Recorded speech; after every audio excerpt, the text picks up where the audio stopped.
Virginians don't understand what just happened. They think that, okay, so the Republicans lost some seats and Democrats are going to be governor.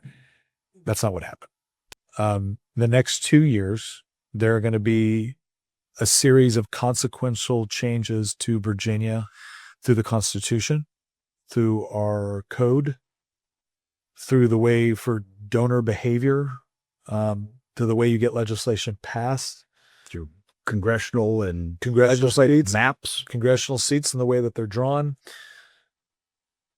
All of that is so consequential that an optimistic timeline would be that it would take us 20 years to unravel what they're going to do in the next 2.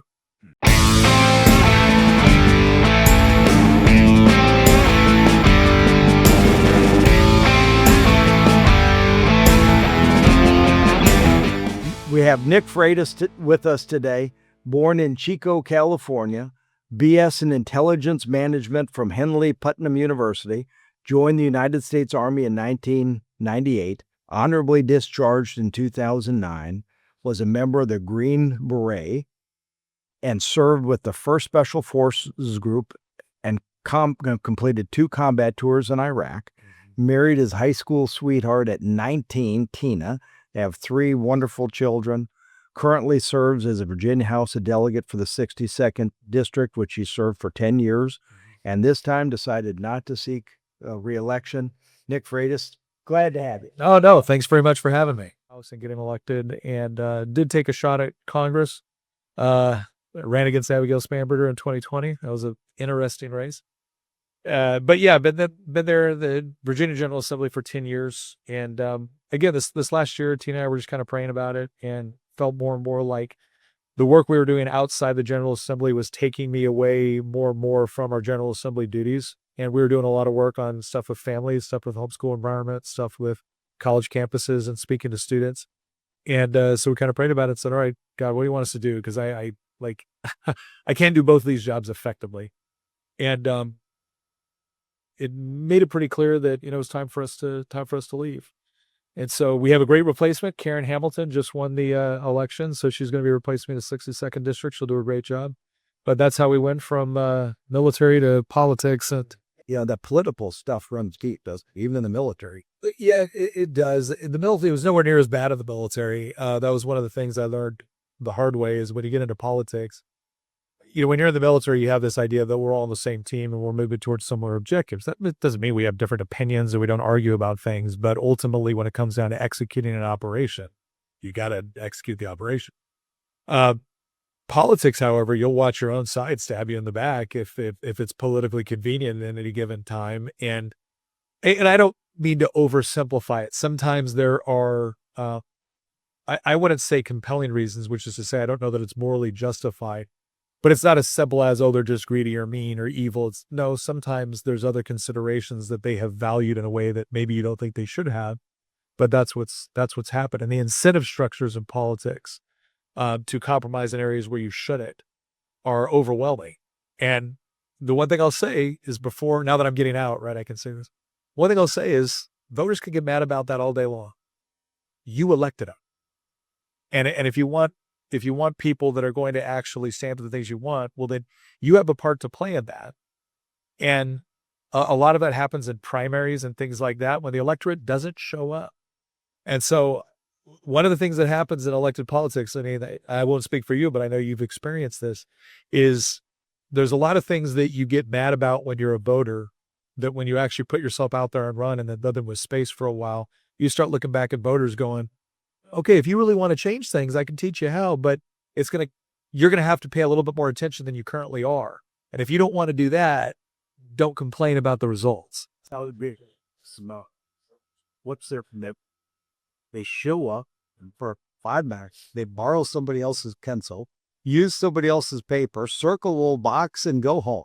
And then they can complain. But we get lots of elected folks that, they don't have the depth.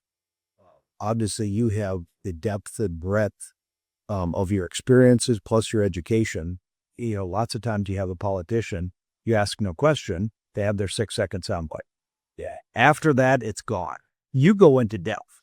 Well, so I always thought that one of the most important things that I could do as a legislature is actually try to understand the variety of issues that we're giving, but all that starts with a philosophical basis. And that part's really critical, and I think that gets ignored a lot in modern politics. People will say, "Well, I just want common sense solution." So, well, one thing I love is I will have someone come up to me and say, "Are you going to do what we the people demand?" I'll look at them like, "No," and they'll like look at me shocked. What do you mean by that? Like, who do you mean we the people? You think we the people all agree on what we want? Go take a look at the makeup of the General Assembly, and then you tell me we the people all figured out exactly what we want. No, we're going to go down there and debate and argue. Here's what I'm going to do. Here's what I promise you, Ellie. I will be honest with you about what I believe, why I believe it, what I intend to do, what motivates me. I'll be very transparent about it. And then you get to decide whether or not everything I just described represents what you want.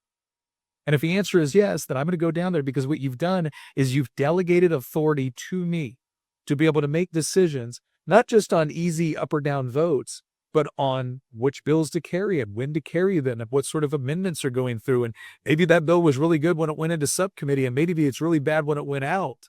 And what you're doing is you're trusting me to make the right decision all the way through that's consistent with the values that I told you I possess. That's what I'll do. Sadly, we have so many people who run for office, they say something completely different than what they do because they're thinking about just the electoral element of it as opposed to the governance. And yeah. Well, and I think that, again, our elections are designed to incentivize that. There's a really interesting question. So Alexander Hamilton, and I'm not a huge fan of Alexander Hamilton. I'm more of a Jeffersonian in many respects. But he had some interesting points to be made. And Alexander Hamilton actually proposed a lifetime presidency. And we decided, well, that's too much like a monarchy. Now, again, I think now you would say that, and Americans would just bristle that that's somehow like, tyrannical and ensemble. What Hamilton was arguing for was this idea that if you don't have a chief executive that is able to look beyond the immediate election cycles to what are the consequences of this 10 years from now, not just 2 years from now, you lose something in the governing process. Now, I'm not saying I want a lifetime presidency, but I do think it's worthwhile to consider that when all of your decisions are made around a 2-year time frame on your next election, or a 4-year time frame on your next election, or a 6-year time frame on your next election, that creates a very, very narrow window. And a lot of times people are so busy with their day-to-day lives, they're not thinking about how a decision here impacts them 20 years from now. They're just thinking about what their circumstances are in the 2 years that they voted. And so now as a legislator, what am I motivated to do by the electorate? I'm motivated to make you as happy as I can right around election time. And a lot of times those decisions are really, really bad ones for long-term policy, but they're the ones that get you reelected. in the House of Delegates, you're elected every 2 years. And so you run, you win, you kind of figure out what's happening, you get the things beginning in session, and then with a fairly large district, you got to start campaigning again. So there's not but, probably 6 months, 9 months, maybe a year. Well, then it all depends on the district. If you're in a little Brooks district, you never stop. Yeah, they're always campaigning, they're always fundraising, and people will say, well, that's a problem. Okay. But it's also the reality. It's a little bit of a crass quote, but H.L. Mencken said that democracy is the theory that the people know what they want and deserve to get it good and hard. And, again, there's times where my hope would be is that you have people that go into these positions that see it as a term of service, that are not only looking at their next election cycle, they're looking at what is the policy that creates the sort of long-term benefits as opposed to just the immediate benefits. But a lot of times that requires not only kind of a depth of knowledge and a good philosophical basis, it also requires an incredible degree of humility. And one of the biggest things that's lacking in politics is the humility to understand that government can solve all these things. But when you're telling somebody that lost their job, or when you're telling somebody that is upset about a particular problem that they have every right to be upset or concerned about, and when you tell them, hey, look, I'm sorry, but government doesn't have a solution for this. Well, you just don't care. No, I do care, but I know what's going to happen if you let government take over this problem. They're going to create something far worse. They may give you some temporary, respite from whatever you're experiencing right now. But the long-term consequences of what's going to happen when we control this is going to be bad for you. That's a hard argument to make unless people really trust you. Like the expanding of Medicaid in Virginia a few years. We said over and over and over again, like all the promises. Well, it's only going to be for 325,000 people. The federal government's going to pick up the tab. We're going to require work requirements. It only applies to these. Guess what? The work requirements went out immediately. It went from 325,000 over 400,000 practically overnight. The federal government is now in trouble with respect to their own budget. What do they cut? And so now Medicaid ends up being the number one thing on our budget. And at the same time, I've got the schools saying, we need more money for schools. I'm like, okay, well, do you remember when I said this was a problem and you all told me I was mean? Yeah. Okay, well, now you have to deal with the reality of the problem. I can't just make it go away. I can't vote for good things, right? Like, I don't legislate intentions or happy thoughts. We write laws, and laws will inevitably have consequences. This is now the consequence of what you wanted. Sadly, so many people have not followed like Thomas Sowell's advice, which he recognizes the vision of the anointed, and that there's so many, you have the intended consequences. Mm-hmm. Oh, this will help somebody with supplemental food or help them with their education because you care about children. Yeah. They don't recognize those unintended consequences. They do. Thomas Sowell has a wonderful quote where he says, politicians like to talk about solutions, but in reality, all they're doing is trade-offs. So it's easy to say, oh, this solves this problem. No, all you've done is taken resources that were in one place and reallocated resources somewhere else. And not everyone is going to behave to that reallocation the way you want. They're going to behave based off of the incentives you've created. So if you said, I'm going to expand the amount of money that is available for these conditions, you've encouraged people to actually live in those conditions. And, we say it over and over again. And it's really easy for the other side of that debate to just say, well, you're mean and you're cruel and you don't want to help. When in reality, we're looking at it going, there's 1,000 different ways you could help solve this problem. You're picking the one that relies on force, coercion, and government power. And that's what I'm skeptical of. I'm skeptical of you giving the government control over whether or not somebody has dinner. And it's not just skepticism. It's looking at it through the eyes of reality. Yeah. I mean, has anything worked very well? That the government has handled? I mean, I think if we could understand something, is that the inclination to want to point to some sort of authority figure that has the ability to compel a result, that's tempting. I understand the motivation behind that. The problem is that the vast majority of the problems throughout your life are actually solved by people working in voluntary cooperation, not through compulsion. And when you start giving the government the authority to do certain things, again, you give them the authority to destroy, you give them the authority to intimidate, you give them the authority to, control. And it may be for a time, if you have the right people managing something, that might work better than maybe what you're currently experiencing. But inevitably, because of the incentive structure that you create. It's another thing that Thomas Sowell, Milton Friedman, all these guys talked about is don't look at the stated goals of a political policy. Look at the sort of incentive structures that are being created, and not just the obvious ones. What are the second and third order effects? This is where we go to, we're going to provide money for single mothers. Oh, I mean, gosh, who wouldn't want to provide money for a single mother? Okay. You can see an environment, you can see a circumstance where that would make sense, right? But you can see a lot of other circumstances where it's like, okay, did you just encourage a marriage to break up as opposed to working it out? Did you just create an economic incentive for two people that are struggling financially to say, well, if we just got divorced, we'd be able to pick up these additional benefits and nobody will do that. Okay, well, then you explain to me why fatherlessness in this country has exploded since the 1960s. Right. And this is the part where I feel like no matter how much empirical data we throw out there, and no matter how much causation, correlation lines we can draw, the incentive to I just want to do something, this is easy, is overwhelming at times. And it takes a certain degree of understanding and also moral character to recognize that some things shouldn't be. Because there's a ton of situations where the single mom should get the money, but who should decide? Well, if your church decides or families decide, or friends decide, you have a much higher degree of probability that that money is going to get allocated to the people that genuinely need it within the right circumstances. If the government decides, then what you've done is you've created a constituency. And that constituency is going to demand politicians that give them what they want, regardless of the conditions in which they find themselves. And so now you're perpetuating self-destructive behavior in the name of being altruistic.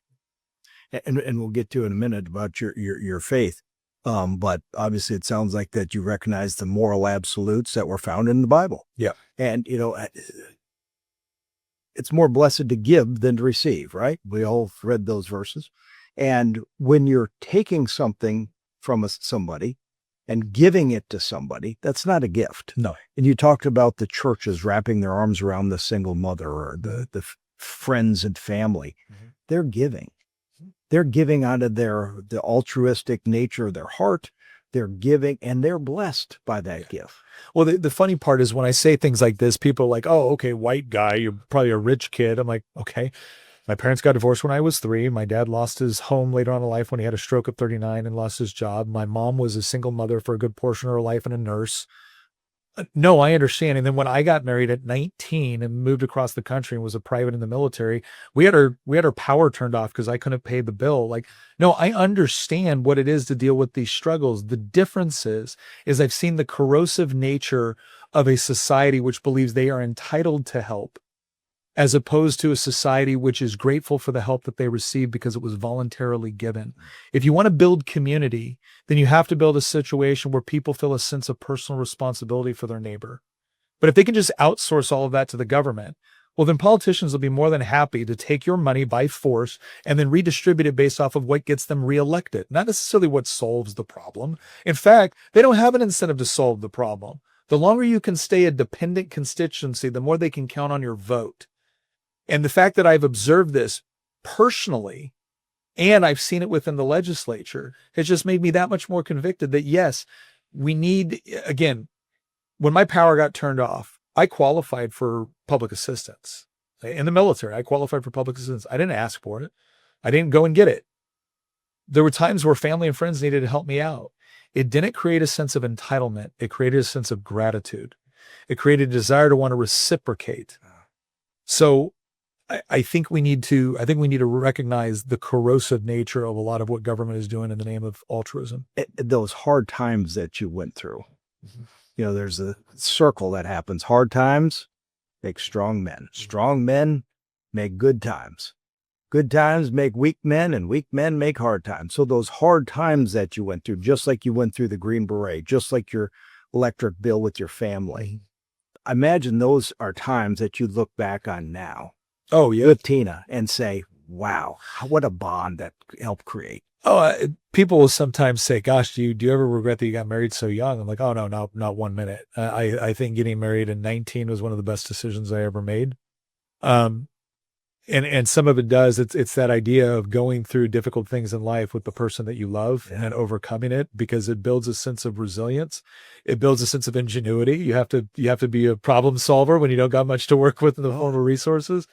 And it gives you also something to be able to look back on as a reference point. So when things are maybe better in the future, but getting difficult at times, you can look back and like, we got this. Yeah. We've been here before. Yeah. And that's a good feeling. Just like when you're going to be doing the Murph Challenge tomorrow, you look back in those times and you say, you got through hard things. Yeah. I mean, those are do we learn from the good things? Do we learn from the sunny days and the beautiful Mai Tai on the beach? Or do we the 30-degree weather soaking wet, slogging through the desert, or through the rainforest or whatever? My son just went through infantry basic training. Okay. And is currently in the 101st Airborne. And when he was going through infantry basic, I said, son, I want to tell you something. I said, you can go through a lot of things that just suck. I said, now, some of that is for a good reason. There's things that they're doing. There's things that they're teaching you, refining you. There's teamwork. And some of it is just dumb. I said, but here's what I want you to remember every time you're going through one of those moments where you were thinking, why in the heck am I putting myself through this? How many stories have you heard me tell you with a smile on my face that started off, oh man, this one time in the freezing cold or in the rain or in the whatever it was. I said, there's moments like that in the time you're going through it, it's just going to suck. But you're going to look back fondly on some of those moments. It creates, there's a line, there's a secular song, but there's a line in it that has always stuck with me because I thought it was a clever line. And it said, 100 bad days made 100 good stories. 100 good stories made me interesting at parties. Yeah, those hard times are fantastic. Yeah. I mean, those are, you talked about your friend that's coming here running, and we had a professor, still do at Liberty, that he ran across the country. David Horton, they got trails. He'd made most of those trails up at Liberty's campus, and he ran to Appomattox and then ran in a race and then ran home. I mean, he ran a time across I think somewhere through California that beat the time of a horse. I mean, it was just nutty kind of things. Yeah. But when you finish those things, you can look back on, and you look back on it fondly. So your son is following your footsteps. Yeah. He's off in the 101st right now. We're very proud of him. About ready to go to air assault school. Wow. Nice. Yeah, my dad served in World War II. He was in the Army Air Corps before it became the Air Force. Yeah, the Army, back when it was a superior unit. Yeah. So he was part of the Army. It's always, when, at Veterans Days and things, it always would hear the Air Force song. I said, Dad, why don't you stand up? He said, well, it really wasn't. It was the Army Air Corps. So it wasn't the Air Force till, I think, 1948. But. Well, we those of us in the Army still proudly maintain that the Air Force is unconstitutional. There's nothing in the Constitution about an Air Force or Army and Navy. Yeah. Yeah, they really didn't invent the planes back then, did they? Yeah. Did they have submarines too? Can they do Coast Guard? I guess they had ships, but they didn't have like a submarine back then. First submarine was I think the SS Hunley during the Civil War. Okay. Or they had other modifications and prototypes, but the Hunley was, I think, the first one that met like the definition of what we think of the truth. So let's you very well grounded. Let's talk about your faith. Yeah. Well, so for as long as I can remember, I've been a Christian. What I usually tell people is that a lot of time growing up when I was younger, there was, I always identified with it. It always made sense to me. Going into the military, though, there was a time where I kind of felt like the church wasn't a very masculine place. I felt like there was a lot of talk about feelings, and that kind of bothered me. And so when I was first in the military, I just didn't really bother to go much. And it wasn't until I ran into various people in my life who I looked at these guys as the sort of men. I always mention Anthony Brown, my neighbor there, Ryan Neighbor, one of my team leaders, and another gentleman I went through the intelligence course with. What I admired about these men was not just that they were Christians, but they were guys that I could depend on in a fight. No. And I think there's not just a crisis of masculinity that's going on in our country as a whole, or even the world as a whole, the Western world. There's a crisis of masculinity going on in the church as well. And because the moment I ran into men that I respected as good, strong men who were bold and unapologetic in their faith, all of a sudden I was intrigued again. I was, delving in and studying more and reading my Bible and taking that position seriously. And I've really come to the conclusion that what I had been missing, and different people have different experiences, but what I had been missing was I had this faith that was kind of emotional and kind of cultural. And I wanted something that was, I realized what I was lacking was relationship. And it's interesting that in Christianity, it is built so much around this idea of having a genuine relationship with God. And when you look at the story of Scripture, that actually makes a lot of sense. When you look at the story of Scripture, when you look at the story of everything from God creating man to sin, to the crucifixion, to the resurrection, to the second coming, like all these things, it was amazing how I all appreciated them as something that I took for granted as being true. But the more I actually delved in and developed not only the kind of the emotional side or the cultural side of my faith, but the intellectual side, the more I started to realize that there's a reason why God commands us to love the Lord your God with all your heart, mind, spirit, strength. And it's because that's what genuine relationship is. If you have relationships with someone that's based purely off of emotion, it doesn't handle bad times. Yeah.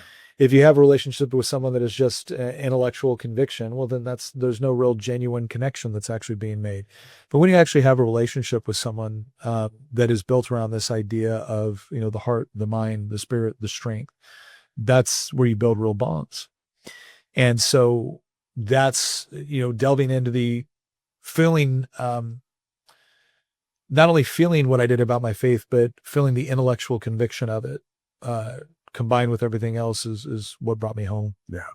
Yeah. Dr. Falwell would, I was fortunate when I came here, I wrestled at Liberty and ended up, and knew Dr. Falwell well, and he'd always talk about what you mentioned earlier about elections happening all the time. He always talked about the fact that, politicians care about the next election, statesmen care about the next generation.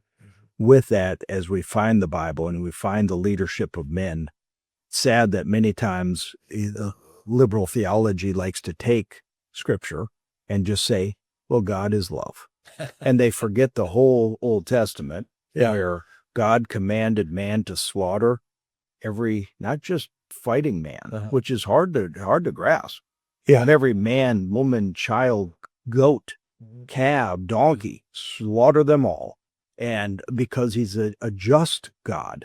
So we have a powerful God that isn't just about this love. And sometimes you have the preachers or, thinking, hey, we just got to. Well, they're using almost like a postmodern definition of love to describe. So it's interesting how these terms have cultural relevance and they mean different things to different cultures and times and places. But the way we're supposed to view God's love is through the lens of Scripture. We're supposed to hermeneutically analyze it that way. And I've had people ask me before, how do you say that God is loving when X, Y, and Z? It's like, okay, well, you don't have the authority to go and do this, but nobody's innocent before God. And isn't it amazing that love without justice feels fake to us, right? It's if someone were to say, well, God is love, so therefore nothing bad should happen. Okay, let's analyze that very quickly from a logical framework. Can you genuinely love someone if you have no option? And most people would say no. Most atheists I know would say no. They would say, well, no, unless they're like a chemical determinist, but whatever. They would say, well, no, you have to choose to love. Oh, okay. Well, then God puts us in the Garden of Eden and he gives us one rule. One. Everything else is perfect. We have meaning, we have purpose, we have communion with each other, communion with God. Perfect environment. And he gives us one rule because that's the rule that's required for you to have a choice. And he says, here's all of the evidence. Don't do that because it'll cause you to die. Okay. Go forth, take dominion, be fruitful and multiply. And we broke the rule. And the story ever since is we need more and more rules. One rule wasn't enough. Now we need 10. Now we need the entire Levitical law. Now and so I think it's interesting that you talk to anybody that wants to apply this sense of love and justice. The first thing I always ask them is, okay, does your worldview provide justification for love and justice? Or is it just something you insist upon? Are you borrowing from another worldview? Now, once we actually get to, okay, what's love and justice? It's like, well, okay, if somebody came and murdered your family in front of you and the judge said, well, because I love the murderer so much, I'm just going to let him off.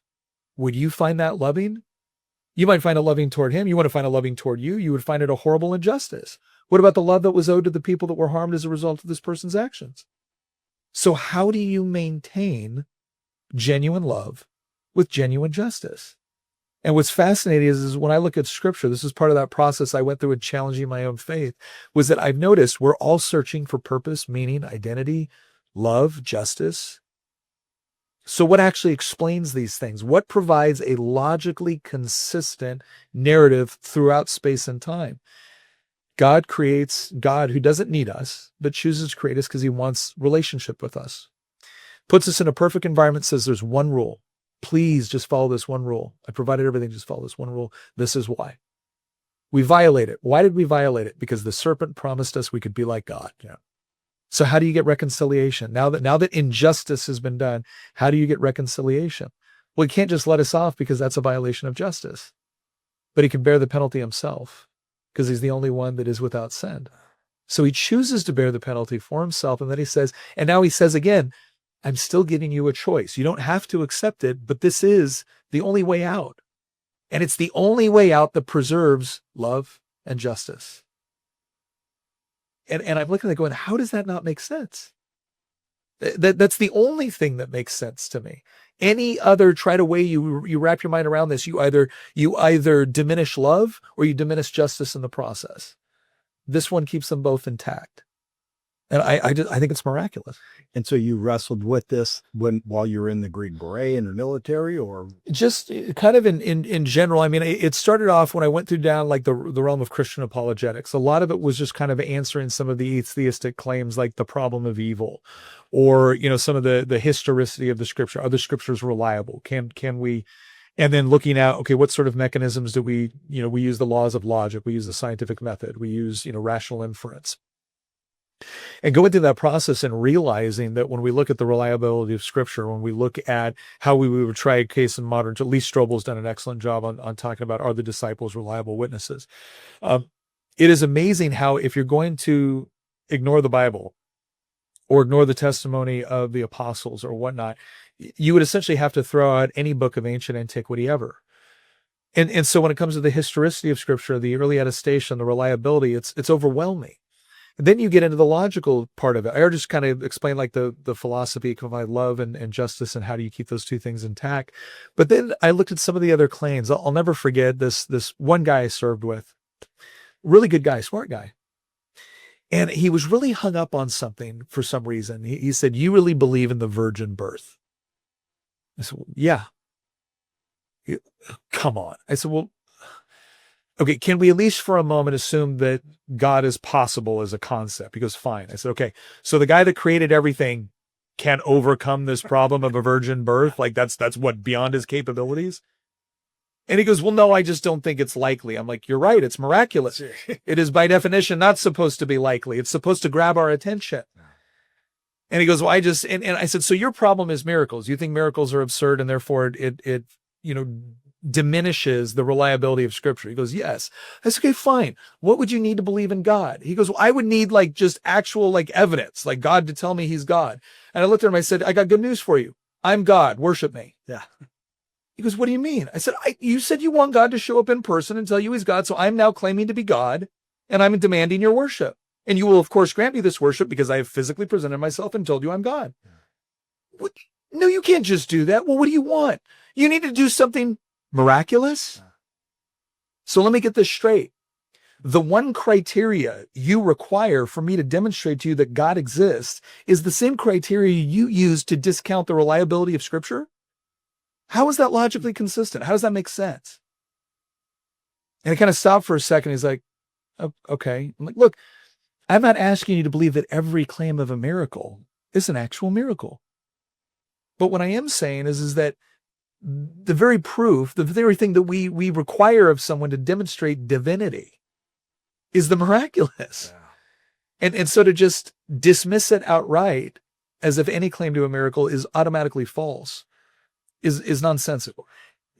You look at scripture and you look at all the apostles and you look at history, you're very well known. People know you, but there is more proof that Jesus Christ came, lived, died, and was raised again than you're even sitting here in front of me right now. As you're mentioning all of those things, you're looking at the Bible, which is the largest number one seller, not just of all time, but last year.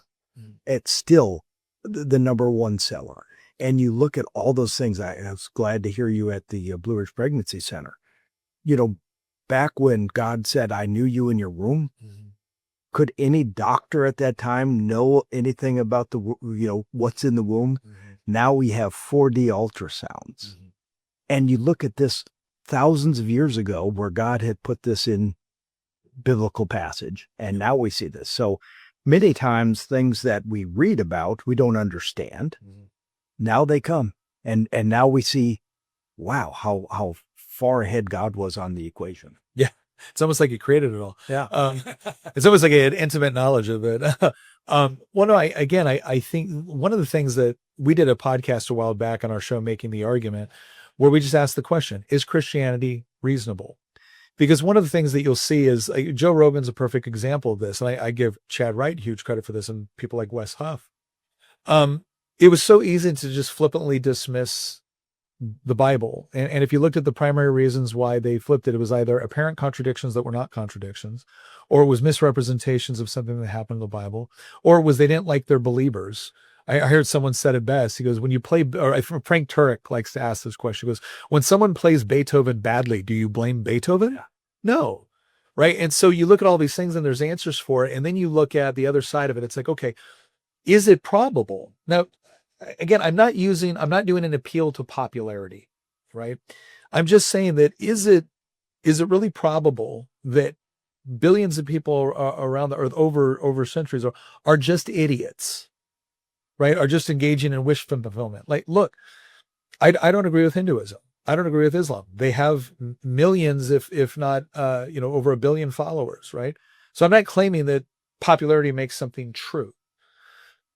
But I've actually looked at Islam. I don't just casually dismiss these things as being stupid or ridiculous or people believing in them. I may disagree. And I think that one of the things that's fascinating is, again, when you see people like Richard Dawkins, who, again, head of the New Atheists, who's now saying, I want to live in a Christian culture. Yeah. Or you see people like James Lindsay, who used to be a part of the New Atheists, going, I'm reading my Bible. It's because there's something to this, and to casually or arrogantly dismiss this. Because like you said, it's also arguably the most heavily scrutinized religion in all of human history. Yeah. And I'm always fascinated when somebody pops up at an event and asks a question as if this is the first time this has ever been asked, right? As if this hasn't been poured over by theologians and skeptics for millennia. Yeah. Again, I just think I think it's something that is worth people's time to carefully consider. And back to your friend about the miracles, I always thought, man, if I would have been there and would have saw those miracles in front of me, oh, how much easier it would have been. Mm-hmm. So I had lunch with some friends, and he was telling me about, he was in Vegas and seeing David Copperfield. Yeah. Wow. He made this dinosaur appear out of nowhere. Yeah. Yeah, that really happened. Oh, yeah. Sure. Yeah. But you look back in the feeding of the 5,000, and you look at all of just raising from the dead, and those would have been, I think at the time, we'd probably looked at that skeptically, saying, okay, where's the mirrors? Where's the things? But now we get the benefits of looking at it in hindsight. Mm-hmm. We would have been like a doubting Thomas. Yeah. But now we have more proof than somebody who would witness it with their own eyes, just like your friend. He's not going to believe that, just because you said that you're God, that you're God. Well, and I think it's, and again, when I use that example, I was not trying to engage. Yeah. I was trying to illustrate a point. I get that. But, I think we also have Greg Bahnsen. I think he did his doctoral thesis on man's capacity for self-delusion. And it was the idea that we have a pretty strong capacity to justify what we want to believe. And what's interesting is that we generally require a moral justification for it. It's not just good enough that it's convenient for us. We need to believe it's right to believe. And so much of that points back to, why do you need a moral conviction? If we're all just time plus chance plus matter, why do you need that? And yet people seek it. And it's amazing how even in the process of engaging in, the various things we do for self-delusion or self-justification, we're still reaching for things that suggest a creator and suggest a moral lawgiver. Yeah, on every facet. And without that, I'm glad you're over at Liberty this morning. And, you look at every topic, every class, most every class, I should say, but it's based on what Dr. Falwell talked about, being champions for Christ. Yeah. Whether you're studying finance or economics or policy, or you're doing it not just based on what some recent scholar had said, yeah, but based on the founder, just like you have talked many times about our founding documents of America. Mm-hmm. We have to go to the author. We have to go to the original papers. We go to the original intent of the Constitution. Yeah. So it sounds like that's been very impactful. So this recent election has been pretty crazy. Yeah. And Virginia and New York and California. Yeah, but I guess in Virginia, where you're from, 94% of typically, I think, incumbents win again. Mm-hmm. 13 House of Delegates members lost, being outspent 2-1. Yeah. What can we do moving forward as conservatives living in Virginia, wanting good governance as opposed to, big government? You sure you want to talk about this? Oh, absolutely. All right. Again, one of the, I've had people ask me before, am I just being pessimistic? The answer is no, I'm trying to be realistic, because I don't think you solve problems with unregulated optimism. Virginians don't understand what just happened. They think that, okay, so the Republicans lost some seats and Democrats are going to be governor. That's not what happened. The next 2 years, there are going to be a series of consequential changes to Virginia through the Constitution, through our code, through the way for donor behavior, to the way you get legislation passed, through congressional seats, maps, congressional seats, and the way that they're drawn. All of that is so consequential that an optimistic timeline would be that it would take us 20 years to unravel what they're going to do in the next 2. And people look at me like, well, what can we do? You could have voted on Tuesday. You could have voted on election day. But 300,000 people didn't, that did vote for Youngkin. And I'm sure they have all kinds of wonderful reasons, right? Like they didn't like Winston, they didn't like that Jason said this, or they didn't like that about this person. Like, okay, fine. Whatever your reason was, you are now going to live in a fundamentally different Virginia than you do right now. And there's nothing that can be done about it right now. You can be mad. You can complain all day on X, right? You can yell at the Republicans that are left in the General Assembly. Be very mad at them. You can tell them they're not doing enough. But the bottom line is, you had sent 49 Republicans there, and now we're sending what? 34 back? 36 back? Yeah. Okay. You need 51 votes to pass things through the House of Delegates. You have 36 votes. Now, I don't want to be pessimistic. How do you expect to do that? Do you think we're going to convince Democrats to vote with us on conservative legislation? Like, I'm sorry, I've been there 10 years. I've seen as every single Democrat voted against the Born Alive Act. I've seen how every single Democrat voted against getting openly pornographic material out of your kid's school library. You can tell me all day long it's not happening. I can show you all the receipts. I have been showing the receipts. The end result is you now have an attorney general that's going to be more interested in activism than he is going to be like protecting your streets. Why? Is it because he's an idiot or a bad guy? It's because he honestly believes that the real problem is you. It's conservative politics. It's conservative philosophy. You're the problem. It's not illegal immigrants. It's not felons. They're just victims of a system that is oppressing them. And so he's going to respond accordingly. And Abigail Spanberger is going to respond accordingly. And Don Scott is going to do what he needs to do to make sure that he keeps Democrat control of the House. And Louise Lucas is going to do what she needs to do to keep control of the Senate. And they're going to look at everybody that donated to Republicans. It's a major business or industry. And guess what? You got something coming, because they already want to pass higher taxes, more regulations, more labor laws, everything else. They don't want you to own the guns that you do. Dan Helmer is going to carry the legislation. The difference now is that Glenn Youngkin's not going to be able to veto it. Well, we'll show up in Richmond and protest. Okay. That worked last time because they had a 1-seat majority and they had barely won. Barely won, and they were in trouble. They just won an overwhelming victory in the midst of their attorney general candidate fetishizing about kids dying. Yeah. Do you think they have any compunction about doing the things that they have wanted to do for decades now? Yeah. Look, I am sorry. I wish this was not the case. I wish to God it was not the case. But we're about to undergo some significant changes in Virginia, and there is no mechanism right now to stop those legal changes from happening. The first chance we will get to give any sort of pushback will be in 2 years, where the House and the Senate will be up. But let me tell you what will happen. Ready? This is the part where people need to understand. This is just the way it works. Let's say the Democrats just go nuts and they try to turn Virginia into California the next 2 years.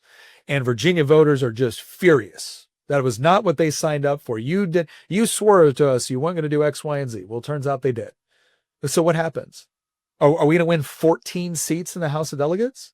Let's say we do. Let's say by some miracle we win 14 seats in the House of Delegates and we win 3 seats in the Senate, 3 seats in the Senate. So now we got majorities. So now we pass all the bills that we want to get rid of the bad stuff that they did in those 2 years. You think Abigail Spanberger signs them? No, she vetoes them. Yeah. And then what happens? Well, voters show up and they say, well, we put you back in power and you didn't do it. And so now they don't show up 2 years from now. And what happens? Well, we lose it again. Yeah. And then people say, well, you're all alike. No, You have to have a critical mass. The way our system works is that you can either convince people to vote, the way you want, or you can elect enough people that will vote the way you want. And what I have found is Democrats are not convinced by our arguments. They're calling us fascists and threats to democracy. Do you imagine that there's any argument that I could give on education, on taxes, on regulations, on guns, on public safety, on immigration, on abortion? Is there any argument that I could give to someone who is going around calling me a fascist because I disagree with them that's going to convince them to change their vote? We stood there on the House floor and we showed them the pictures of what was in those school libraries. I had a Democrat legislator who's a pastor say, Nick, I can't believe he showed those pictures on the floor of the House of Delegate. And I'm like, Luke, if you're mad about him showing them on the floor of the House of Delegate, do you understand why parents might be mad about them being shown to your 13-year-old? Well, Nick, nobody wants those books in a public school library. Really? Nobody? Well, I guess we'll find out when the vote takes place. Guess what? We found out who didn't mind those books being in there, and it was every single Democrat legislator. Not one broke. So, I'm sorry. I don't mean to get overly passionate about this, but I feel like for the last 10 years, I've been screaming this from the top of my lungs. Yeah. And the problem is we did not learn through argumentation. We did not learn through discourse. Now we're going to find out if we can learn through pain. And there's a saying too that says that it's easier to fool somebody than to convince them that they've been fooled. Mm-hmm. And so many times people think, oh, well, that can't be. You can't be having these pictures there. Oh, that's not what they're referring to, this born alive deal. They're just, you're not being nice to the health and the safety of the woman who has been brutalized or raped or something terrible. Yeah. They go to these small 6-second sound bites that sound good to maybe a dispassionate electorate that hears something and they're back to working their jobs or back to taking care of their kids. One of the reasons I had colleagues, why do you spend so much time on social media? I said, I don't know why you spend so much time on press conferences. You spend all this time and you give all this credibility to news agencies that deliberately misrepresent what you're trying to do. Whereas I can pick up the phone and talk to 5 million people on social media and tell them exactly what I think and why. Now they can decide for themselves whether they believe me, don't believe me, like what I say, don't like what I say, but at least they know exactly what I think. Unfiltered. What they get from you is the Washington Post version of what you think. Yeah. You think that's working out in our favor? Yeah. So you talked about masculine men, and you talked about the fact that, the effeminate church back then. You talked about roughly 25% of all families are without a father in the house. Oh gosh, that's like if you break that down by demographic, it goes anywhere from like 33% in like white households to all the way up to, over 60% in black households. Wow. Yeah. I think it's the Asian community that's the only one below 15% right now. Wow. Unbelievable. What do we, you talk about, getting men back to being men. I mean, the Bible talks about men being men, women being women. Well, young men are already revolting against what has happened. So there's been this fourth wave feminism, which has been really, really pushing this idea that, not only do women need to be the ones dominating society, but they need to dominate at the expense of men because men bad, right? And look, they can claim all day long that's not what they've been saying. Yes, it is. Yes, it is. Every young man I talk to feels it deeply that they've been treated as if they're the source of all the world's problems. And what happened is that young men right now are weak, especially Gen Z. Gen Z is like, yeah, I don't buy it. And what the left is finding out is like, oh, this whole house of cards falls down if men don't buy into the narrative we push. Yes, that's correct. Because it turns out, as much as you want to talk about the future as female or all this other stuff, it turns out you don't win wars, police streets, win revolutions, build buildings without men. So you can, because we live in such times where there are so many conveniences and where there are so many opportunities which don't require great physical labor or a great deal of danger or whatnot, we've allowed ourselves to believe that that's just the reality, when just beneath the surface, it's like, no, this all takes a lot of grit, brawn, and determination, and keep running. And so young men are revolting. The question is, that doesn't mean they're going to revolt to what we might call traditional or biblical masculinity. There's a lot of other options out there. And there's a lot of people out there who are hyper successful, good fighters, rich, surrounded by beautiful women that are telling them, your job is to be strong, capable, competent, so that you can get what you want. Yeah. And so that you can punish the people that did this to you. And you know what? That's a pretty intriguing message to a lot of young men. There's other men out there, John Lovell, Victor Marx, Chad Wright, that are saying you should be strong, you should be capable, you should be competent. Why should you do all these things? Because you have an obligation to be honorable. You have an obligation to serve the God that created you, to be the sort of man that your country needs, to be the sort of husband that your wife needs, to be the sort of father that your children need. And what you're going to find is that you're going to get far more gratification, meaning, and purpose in life when you're following God and you're actually fulfilling the responsibilities that he has set out for you than you will ever have through the purely hedonistic intentions of just living it up for yourself and nothing more. Because the greatest depression doesn't come from being denied the thing that you think you want. The greatest depression comes when you fight so hard to achieve some sort of hedonistic goal, only to find out that it leaves you hollow and empty. And so that's the battle that's going on right now with young men. Now, I'm thrilled that it looks like young men are pushing more into the church. They're looking for the transcendent.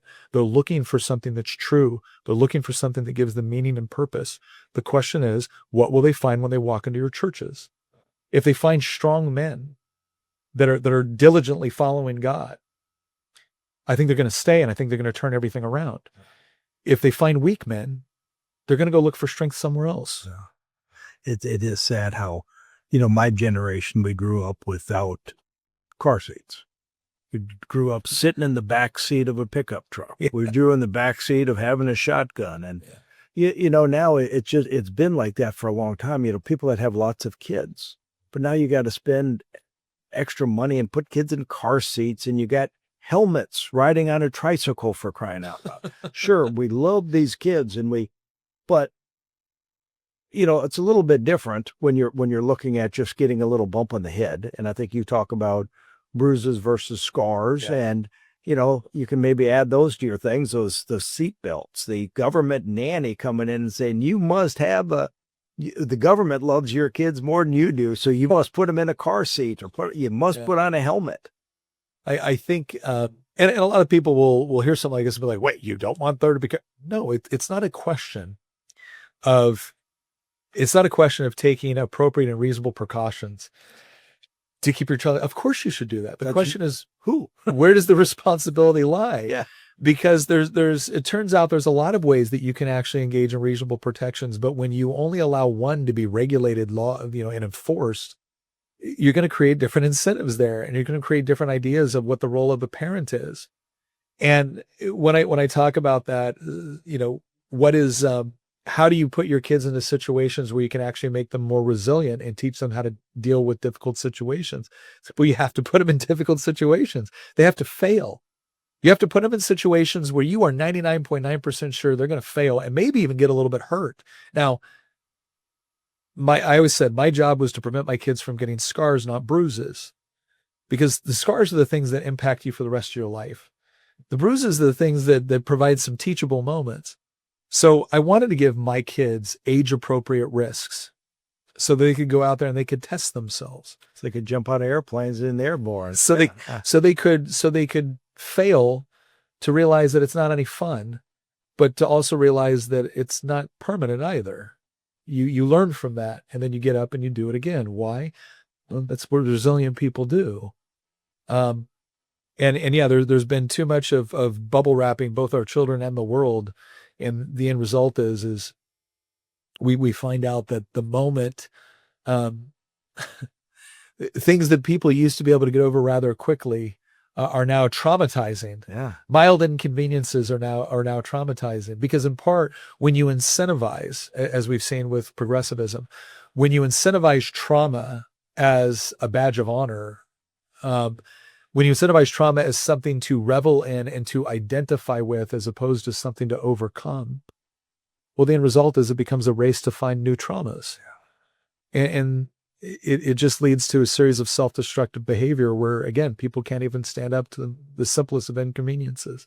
People have PTSD because their French fries are cold. Yes. And they utilize that. My dad, like I said, served in World War II. And when it's because it was the whole country. Yeah. It wasn't just a few. It was the whole country, Yep. whether there were the 16 million that served in World War II, whether it be Rosie the Riveters or all the people that stayed here and had to sacrifice no nylons for the women or no rubber because it was needed. Everybody sacrificed. Yeah. And when they came back, I really never really heard about that PTSD from that generation because everybody was in it. Now you have, and I hate when people use that. It's really the post-traumatic where you were actually slicing somebody's throat in battle or shooting them or getting a hand grenade or you seeing your buddy losing their leg. And now it's our French fries are cold or I didn't have enough ketchup. Well, and I think it's interesting that I got in an argument with somebody about this once, and I said, look, I find it a little bit disingenuous when somebody's, and this gets me in trouble sometimes with veteran communities. We've in some ways we had not given veterans what they actually need. In other ways, we've given them way too much of what they don't need, and we've turned them into victims to where now there's an incentive to identify as having PTSD because you get money. Yeah. When then you ask, well, what was it was stressful. Okay. The operative word in PTSD is not stress, it's traumatic. So explain to me what was traumatic about your experience. And again, the threshold, there are definitely arguments to be made that people were dealing with truly traumatic situations in times like World War II, where maybe it wasn't effectively diagnosed or dealt with, and it led to alcoholism or self-prescribing in other ways, other destructive behaviors. And so I think we can all acknowledge that, yes, we want there to be appropriate resources for that. But the question is what kind of resources? And largely what I see now is it's like, how do we give you money or how do we give you status based off of trauma? As opposed to, how do we equip you with the things that you need to be able to grow beyond it? Right? It's always going to be there to some degree if it's truly traumatic. But how do we help you grow beyond it so that you can find meaning and purpose and be productive? Because that's far better than any pill they can give you. And two, how does it inform the rest of your life to where you can actually help others as well? Because one of the things I find is, and I think this is true for both men and women, but a lot of times I speak about it in the perspective of men, obviously. Men thrive when we have meaningful responsibility.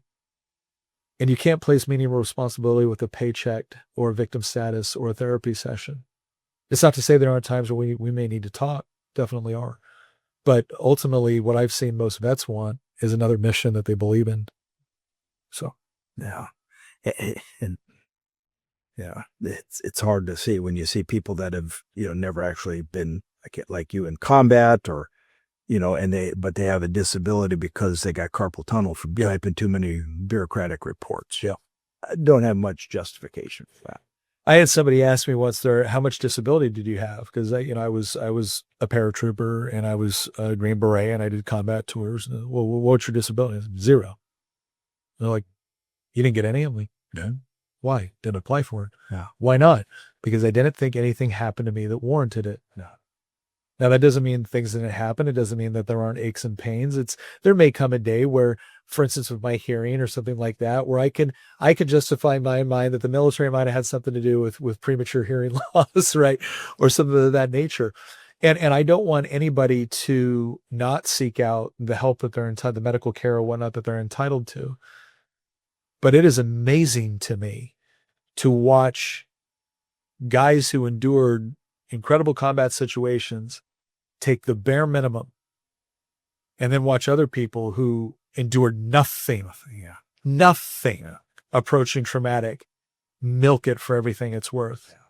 Yeah. And the thing that I tell Daniel Gade lost his leg in Iraq. And he talks a lot about this where he goes, we are incentivizing people to trade their honor.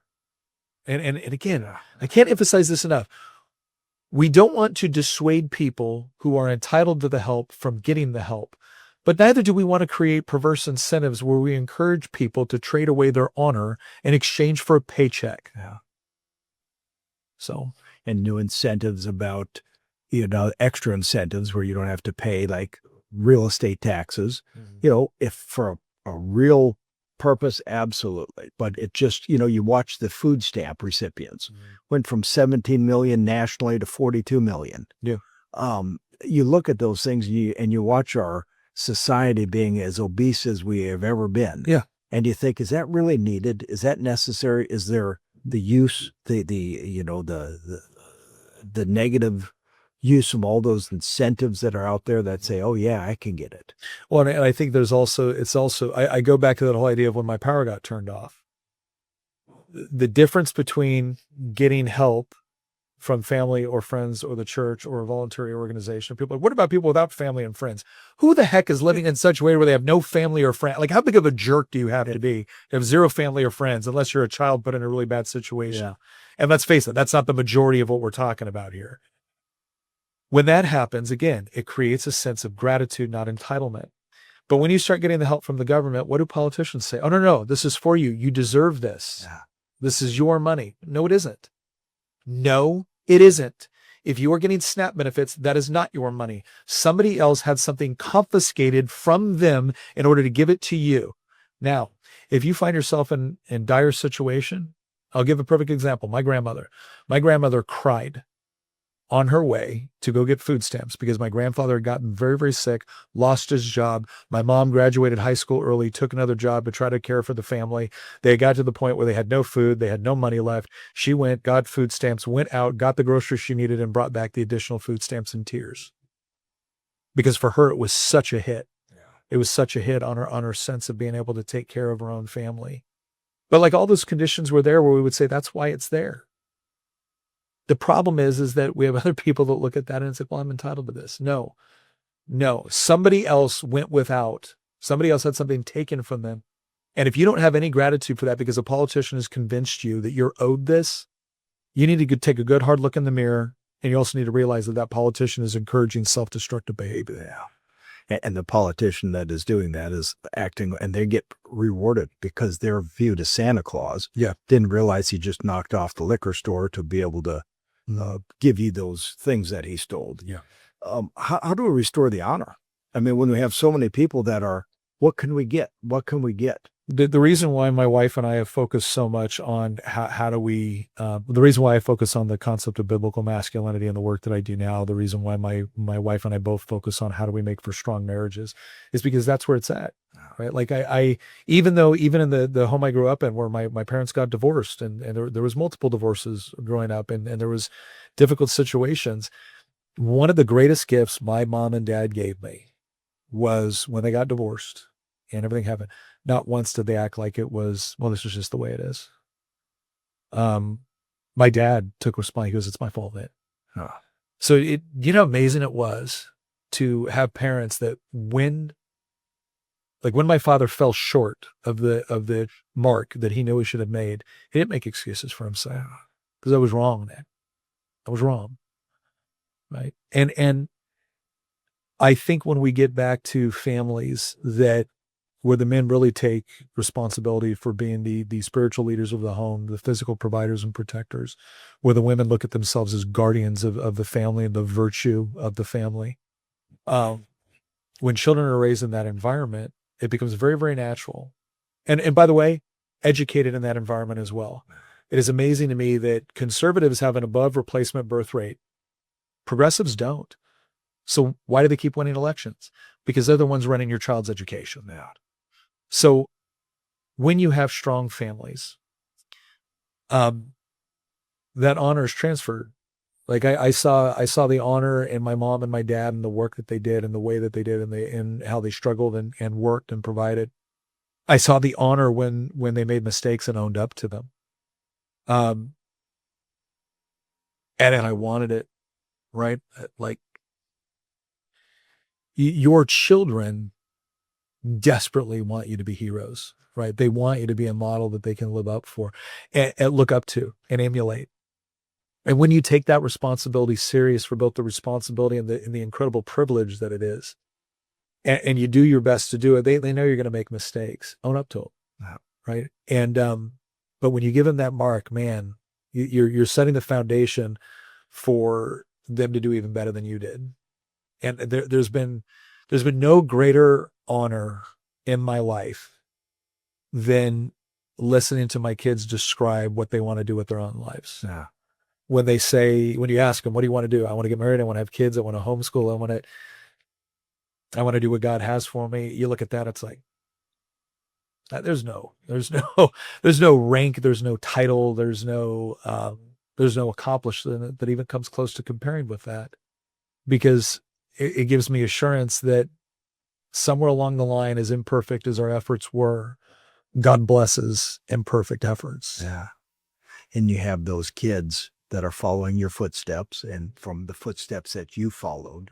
And wow, that's and they'll do better. I already look at it's amazing to me how I'll be, when Charlie Kirk died, I was really struggling with a desire, when I hear liberal commentators like Destiny and Hassan Piker saying, conservatives should be afraid.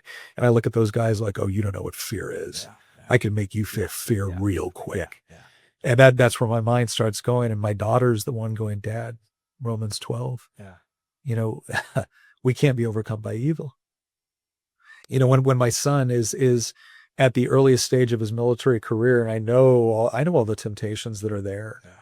And gets to his duty station, the first thing he does is look for a church to attend. I didn't do that until I had been in for 7 years. Yeah. Wow. Right. And so you look at these things. I look at my youngest daughter and everything that she's working toward, and she's singing at a pro-life center tomorrow. Right. That's what she's doing. That's what my 17-year-old daughter is doing with her Saturday. And I look at all of that and I'm like, babe, our parents did the best they could for us, and we love them, and we are so deeply respectful for the things that they broke within their own family line, and then what they passed on to us, and then what we broke. And now I look at where our kids are at, and it's like, this is what it's about, right? Yeah. And so homeschooling, you mentioned about that. So you homeschooled your children. Yeah. Yeah. I remember a House of Delegate member a long time ago who, Republican, who voted for that crazy Medicaid expansion. I remember the first time he ever saw a homeschool parent, he said, "Oh, blessings on you." And it's like you're imparting something. I mean, there's a person who cares so much about your kids, which obviously parents who love their children do, and want them to have the best education. Yeah. Compare that and contrast that with the public education that does, whether it be indoctrination or not, it's pretty short level of education. I think so my son-in-law works in the public school system as a counselor, works very, very hard, is passionate about trying to help these kids in this environment. So I always try to make sure that people understand that when I am critical of the public school system, it doesn't mean I'm critical of every teacher or administrator or counselor. There's a lot of people in there that are doing their best, but I think it needs to be understood. Our public education system was largely influenced by various models, some of it the Prussian model, some of it, Rockefeller, John Dewey.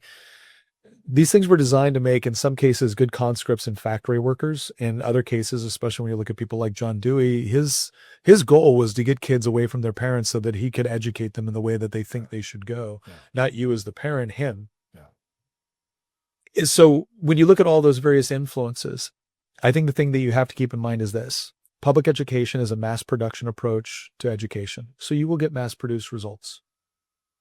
And in some cases, maybe they're better than nothing, right? In some cases, maybe they're better than whatever alternatives that you have. But that's ever the best case scenario. Now, I want you to imagine that you have people who are very hostile toward Christianity, very hostile to what we might consider the traditional values which informed the United States or aspects of Western civilization. And they don't have enough kids of their own, but they really want to make sure that their political philosophy, their social philosophy, their economic philosophies continue. How do you do that? Well, the most effective way is to take over culturally shaping institutions. And the single most important culturally shaping institution is your educational system. And if you look at, and again, this is the part where I look at parents, I'm like, guys, they didn't hide the ball. Antonio Gramsci laid it all out. He said, if we want Marx to come to some of these countries where we need to do these things. And Herbert Marcuse and Jean-Paul Sartre and Simone de Beauvoir, like they didn't hide the ball. And all the names I just mentioned are prominent within your kids' college education. And if you want to control who's teaching in the public schools, great. Control the credentialing institutions that they have to go to in order to get in and teach your kids. Yeah. And at some point, you can't tell me after decades and decades and decades of efforts that this doesn't have an impact. That's absurd. And so the thing I just want people to understand is you're going to need to wake up. Yeah. The experience you had in public school 20, 30 years ago is not the experience your kids are having. And you can either, listen, I don't mean that means I can be the only one that educates my child. We homeschooled all three of our kids pretty much through everything. There was 1 year where they went back into public school. Pretty much other than that, all through high school. Did we rely on other people, experts, resources in order to engage? Yeah, of course. Of course. Because you can delegate authority to educate your child to other people, but you can't delegate responsibility for the results.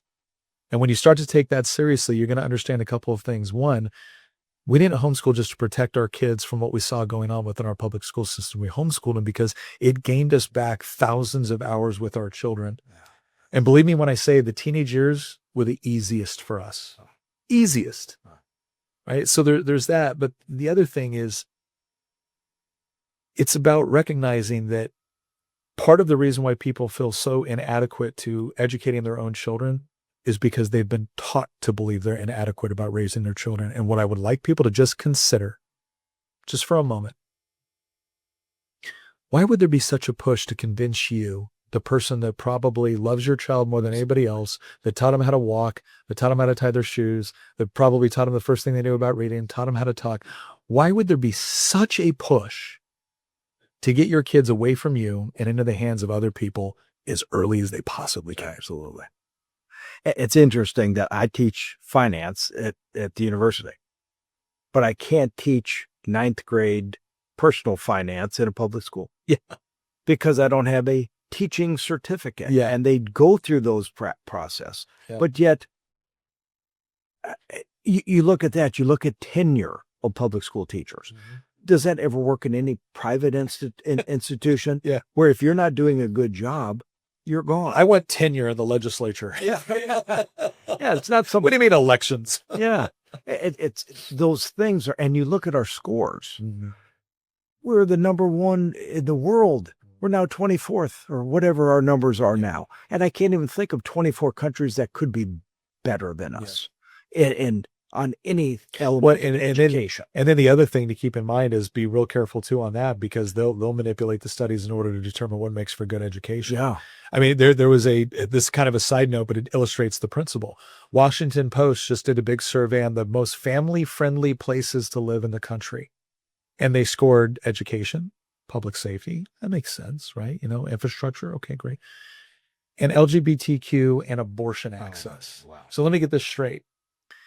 One of the primary ways, because they scored them differently, they weighted them differently. So one of the primary ways you're determining whether or not this is a family-friendly state is whether or not I have the ability to kill members of my family in the womb. Yeah. Sort of sick, ghoulish metric is that. Yeah, not a family-friendly. Yeah. On that note, we have one good thing is I've retired recently from city council, but got a few folks that are doing some good things. They're changing the zoning ordinance, which doesn't allow abortion clinic in Lynchburg. That's to be within like 100 feet of a school or a church. Sure. We've got lots of churches, lots of schools around here. Yeah. So it's, and it can only be in this certain location. So, which is a good thing. Yeah. So you talked about the negative elements of the voters in Virginia, in the Virginia House of Delegates and the Senate and the executive branch. I think one thing has to be, and maybe you can add on this, is there's the lesser magistrate theory. Yes. Which says that localities, we've lost the state, but the localities have got to belly up to the bar, and they have got to take very strong ownership to protect their local community. There's still a great deal of constitution in Virginia. There's still a great deal of constitutional authority allocated to the localities when it comes to your school boards and your decisions for your local school districts. Your constitutional officers, your sheriff and your Commonwealth attorney, incredibly important. Yes. Incredibly important. We are a Dillon rule state. Yeah. So we're one of only 5 in the country, I believe, and we're more of a strict Dillon rule state, which means your localities don't have any authority unless it's been delegated to them by the state. And that's, again, some people like that. And I've always said that is a double-edged sword. That works well when you've got good policy statewide, and it works really bad when you've got bad policy statewide.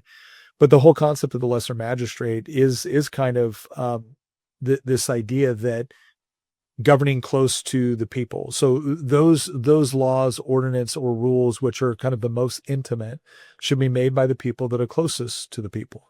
I don't want the federal government deciding the zoning laws for Lynchburg, or I don't want the city council doing that, or I want the board of supervisors to do that. It is, to your point about politically, one of the most important things that can be done in the interim where we can't do much at the state level. Taking the local elections incredibly seriously and electing people that are not going to be cowed every time the city attorney or the county attorney says, well, if you do that, you're going to get sued. Fine. Yeah. Right. I'm so sick of this. It's amazing how conservatives are the only ones that are worried about getting sued. Yeah. Maybe we should change that. Yeah. If you want to play lawfare, in the form of creating an overly litigious society to get what you want, well, then it's got to go in both directions or else it doesn't work. And hopefully both sides will learn this is not the way to do things. Yeah. Man, this has been a great discussion. You're retiring from the House of Delegates I guess in December or January. Well, yeah. When the new House gets sworn in, I'll be officially done. So with that, Ecclesiastes tells us there's a time to be born, a time to die. Yeah. It's time to change things. So what's the change that's going to be happening with Nick Freitas? Well, again, the change has already kind of taken place, right? Over the last, I would say 3 years, we found that a lot of the work that we were doing in media, social media, a lot of the work we were doing with things like college campuses, the homeschool community, dealing with families and developing different things to help people and assist people in those, that started to take off and it started to demand a lot of time. And again, I kind of felt guilty by the fact that, well, like, look, the legislature, it's a part-time job, but there are a lot of full-time responsibilities. Yeah. And it really was this, okay, God, so what do we do next? And it became obvious. First, it became obvious when I got drawn out of my district and I had to move in order to serve. And then it became obvious when he brought along a couple in our lives that we just thought would be great to fill the Hamiltons. Karen will be filling the position. Her husband, Cameron, great guy.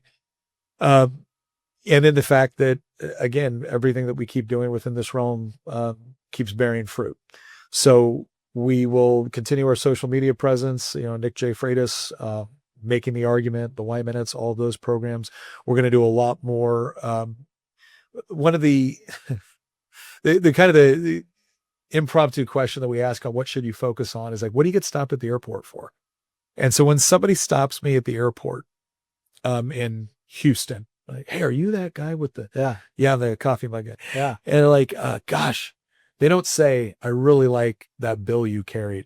Yeah. What they say is, the video that you did talking about raising daughters was really impactful to me because I just had my first daughter and I want to do right by her. Wow. Nice. And so when I hear things like that, or when we hear someone say, you and Tina talking about that really just, either helped our marriage or rejuvenated my faith or whatnot, it's like, okay, we know what we need to be doing. So we're going to continue to do that. We'll be traveling a lot, speaking a lot. Yeah. Man, that's exciting. Well, thank you. Thank you. Great to have you. My pleasure. God bless you. And I appreciate all the work you've done. You as well. It's a void that's going to be left in the House of Delegates. Your impactful oratory that isn't just cogent. Mm-hmm. It's meaningful and impactful, and it's actually substantive. It's not just somebody reading some memorized script.